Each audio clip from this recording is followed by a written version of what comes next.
Let's explore how you can make the most of Duda's new Create Client Zapier action. This action enables automatic client creation based on any Zapier trigger you define. This feature can be a game changer in streamlining your workflow or creating a complete DIY flow, all without any coding required. You can access all of Duda's Zapier triggers and actions directly within the Zapier platform, giving you the freedom to create any Zap of your choice. You can also visit the Business Tools section of your Duda dashboard and click on the Zapier page.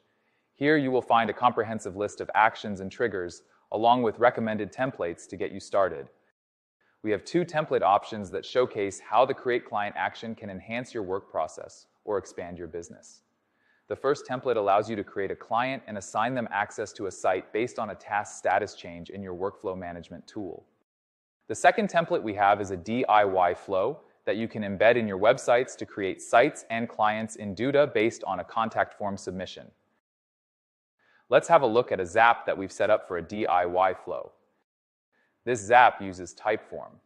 A new form entry triggers the flow to automatically create a new site using information collected from the form and then create a client with the permissions that we've defined. The client will receive an email with access to the site created in step 2. Here we have our Duda dashboard. As you can see, we've already created a few sites with the help of Zapier. Let's walk through how this works. Imagine that the form you see here is embedded directly on our agency website.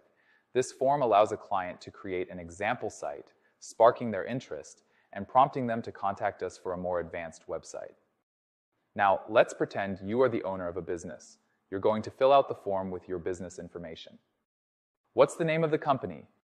John Doe's Bakery. Next, we'll describe the industry. John wants a blog on his website, and he's interested in digital marketing services. Now let's fill in the contact information. Then we submit. The form submission triggers the start of the Zap workflow. The first step is complete. Next, a new site is created, and the client is automatically granted access to this site. Let's take a look at our new site in Duda. Here's John Doe Bakery's site that was just created.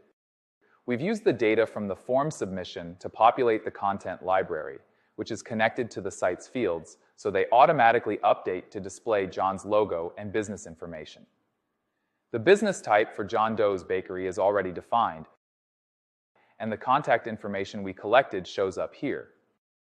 In your automation flow, you could also collect additional contact information or more details about the business if you choose. Now let's verify that John Doe has been given permissions to this website. Go to Clients and Team, then Client Management in the top navigation. You'll see you now have a client named John Doe with the email address that was entered in the form. We've decided to grant him site comments permission only. This strategy ensures that he will reach out to us for any additional website edits. And, just like that, we've established an engaging growth engine with the assistance of Zapier without the need for any coding.